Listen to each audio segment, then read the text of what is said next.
very warm welcome to our show, Influencers Inc. I have with me someone who's mostly sane. I have with me Prajakta Kohli. She needs no description. She's been out there with 6 million followers and subscribers on YouTube. Thank you very much, Prajakta, for joining us today on the show. I want to talk to you about the creators economy. It seems to be booming.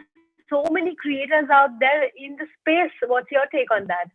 Hi, Priya. Thank you so much, first of all, for having me on the show. It is such a pleasure. And yeah, thank God for that, honestly, that the booming is happening in the creator economy. I think more than the creators, it's the audience that's sort of sailing the ship. You know what I'm saying? It really is about who's paying attention where.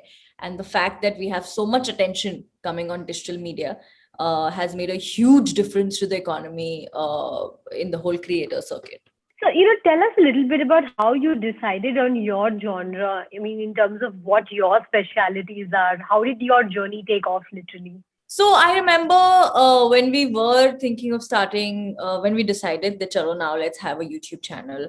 Um, uh, Honestly, at that time, it was either travel or fashion or makeup or DIYs or comedy or cooking, you know. And we didn't know the scope of this medium. There would be so many different genres and so many different streams of content that would come out. Honestly, when I started 6 years ago, it was very limited, and that was the scope of our imagination. That we didn't know we could go beyond things that were already there. And I remember comedy was something that spoke to me the most amongst this list, because I was like, I can't do fashion and DIYs and travel, and I have no experience in cooking. I can't do anything else, or tech content. I couldn't do it. So I was like, fashion was something. Oh, sorry, comedy was something that spoke to me, because I used to write a blog back then, which only my parents and two best friends read, and they quite appreciated it. And I took their word for it. I said, you know what? If my parents like it, it must be something right. So that is how we sort of settled on comedy. And most of your stuff that you put out on YouTube and other channels is relatable content. It's content that people want to listen to, people want to hear. So, how do you go about creating this kind of content calendar? Is it just talking about the topics that are just trending out there, or what is your thought process before creating something out there? So it has changed a lot over the years, and it keeps changing every day as the platform keeps getting bigger, the numbers keep getting bigger, the I change as a person, my audience changes, what they like changes. So I think it has been like a constant process of learning and playing it by the year. When I started off, I thought I was invincible. I'll never run out of content, and it's going to be great, and I can keep creating for the rest of my life. Till I sort of hit like a block, and I was like, okay, now I don't know which way to go. And I think that is where my team just fits in so beautifully, because they give me the right perspective, they help me find the right direction. I'm very blessed and rather spoiled with a team of writers who I get along with, who I can jam with whenever inspiration strikes, and we all sit together. I have people who look at things very differently from how I look at things, so that sort of helps me with the whole writing process.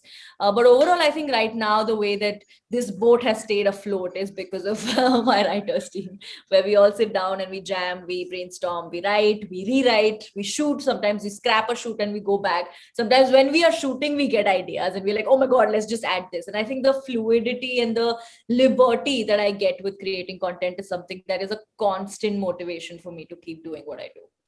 Just one tip for our audience out there. When you talk about scripted content and non-scripted content, how do you sort of balance the two out? Because you don't want to look like a rehearsed elocution out there. So for people who want to create content, what should they go by? Should they just go by an impromptu sort of speech, or should they really plan their content out there? I think the beauty of content creation is that it's so different for everybody. Honestly, there's a very strong chance that how I go about content does not work for most people, but there's also a chance that how how a lot of other people do content just doesn't make sense to me. And I think that is what I learned the most. I think one of the main factors when you're creating content, scripted or unscripted, is how you feel about it. I know it's a very cliched thing to say, you know, do you feel it from your heart, or does it feel right to you? I know it sounds extremely poetic and cliche sometimes, but it is very, very true. You know, as a creator, when you are shooting or when you are writing even, you will always know when you're vibing right. You will always know when it just hits the right spot. You know, you will always know that, okay, this is the direction I want to take. And sometimes that direction comes from being prepared line to line. And sometimes that direction comes from having like a rough outline and taking it from there and seeing where that goes. So honestly, I think the best meter to know if you should go for any kind of content, scripted or unscripted, is how you are feeling when you deliver it, or when it's not in your head but it actually is on paper or it is on your laptop. How does that flow? I think that makes a huge difference. And plus, again, the good thing about content, especially on digital medium right now, is that there are no rules, right? Like, there's no one way of doing it. It's not like, oh, this is how everybody before me did it, so this is how I have to do it right now. I mean, like I said, the freedom and the liberty, the creative sort of um flow that you can take with your content is different for everybody. So it really is about what works for you, and not about what has worked for people before you or what will work for people who come after you. You know, talk to us about the different genres that you are experimenting with. We've been seeing some videos with fitness, with lifestyle, a little bit of mix of both. Are you looking at an evolution from your existing genres to be a more universally accepted or universally, structured channel out there? So the front runner will always be my Thursday comedy videos, I think, because that has what has changed my life. Putting that content out for the past 6 years has been a major roller coaster, and that has taken my channel. But over time, I sort of realized that conversations about things other than just comedy have also really worked with my audience. So I think five years ago I started creating 2 videos. So when I started, I used to only create my Thursday videos, which are just pure comedy videos, written like that, performed and then edited like that. 5 years ago is when I actually started putting out Tuesday videos, which were more candid, which were more real, where I sit down and it's like a piece to camera, or I'm vlogging, or I'm sharing things, I'm talking about books I like, I'm talking about movies I like. And those sort of picked up. I understood that my audience sort of relates to it and likes watching it. And then I think a year after that, that is 4 years ago, I started creating the third video on my channel, which was just a which is called Sawal Saturday, which is just a Q&A video where I just sit down and talk. And I think these 3 units of content have been so different from each other, and they work for different of my audience. And I quite enjoy that, because all 3 of these sort of come from a place that I like creating from. So I am definitely trying new things. I mean, there's a lot more acting that has happened. We uploaded my first short film last year, which did quite well. Last year, which the last year has just been such a blur. I was like, was it 19? Was it 20? You unsubscribed to it, right? So yeah, in 2020 we released a short film, which was again a genre and a performance that I had never done before, and my audience was never expecting, which was again a gamble. But that did well for us. The Netflix show, the film that I'm doing right now, again, are new things that I'm trying. And I think I will always stay in the vicinity. I'll never go very far away from what the core of my channel is. But at the same time, I think monotony hits very quickly on digital medium. So it's always nice to try new things. And it's okay if you fail, but you'll eventually find your feet with what works with your audience and what doesn't. You know, before I slip into a quick rapid fire, I want to ask you about the Bollywood journey and Bollywood dreams that you are embarking on. Something that the audience also wants to know about. So, what's Prajakta going to do in the Bollywood space? Right now, I'm doing a film that I'm very, very excited about. I mean, I couldn't have asked for a better first film, honestly. I was like, Disney princess is great, but I don't mind being a dharma. The first time I play something, if it's with dharma, I mean, I've been a massive Karan Johar fan. I've loved his movies growing up.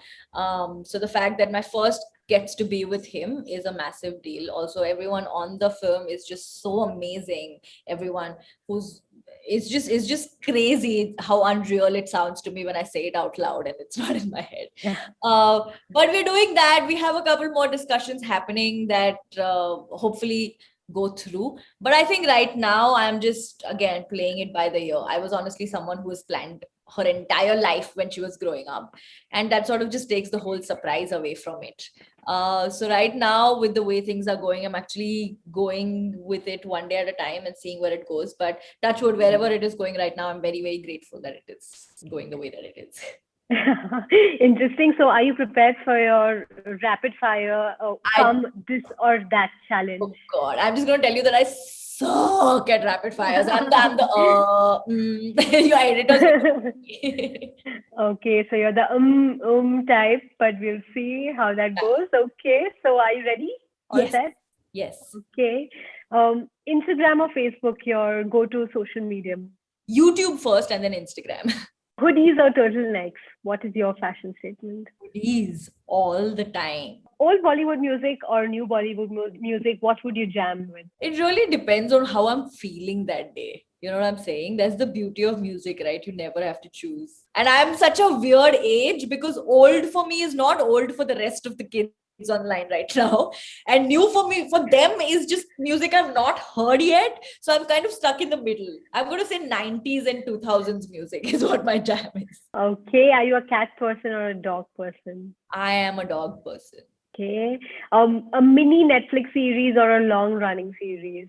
Ooh, as an audience, I love binge watching. So I think a long running series. This is just me putting it out in the universe that please let Mismatched have 100.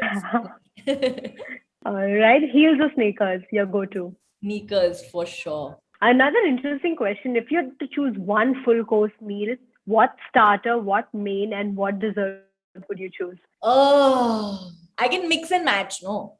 Yeah. Okay. My starter will always be between chicken lollipops and chicken chili from like cheap Chinese places, not the fancy ones. Cheap Indian desi Chinese for the win. Oh my God.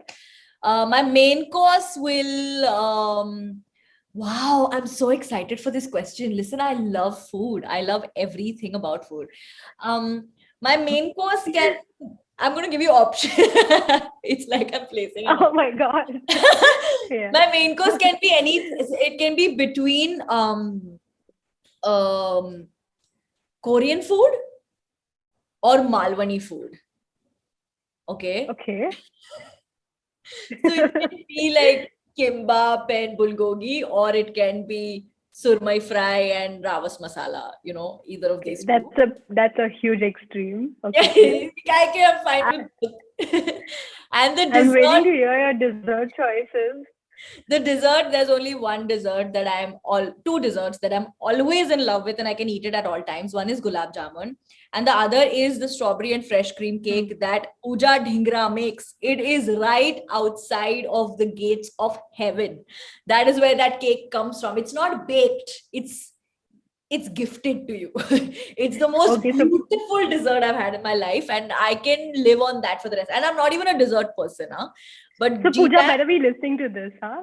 I messaged, listen, it was my birthday this weekend. I have literally called her a week ago saying, I know strawberries are out of season, but can you please bake me the strawberry and fresh cream cake? And the sweetheart that she is, she actually baked it to me and she sent it and I got it on my birthday and it was my best birthday ever. I was very, very happy. It's my favorite thing in the whole world. So yeah, that would be my dessert. What conspiracy theory would you believe in? I want to believe and I will probably believe that there's life on a planet close by and I would love to go there, I think. Okay, if you were to wake up as any other celebrity, who would you wake up as? If I had to wake up as anyone else, I would want to, why? See, this is my bad rapid fire persona. I would want to wake up as Varun Dhawan because now he has that new cute puppy.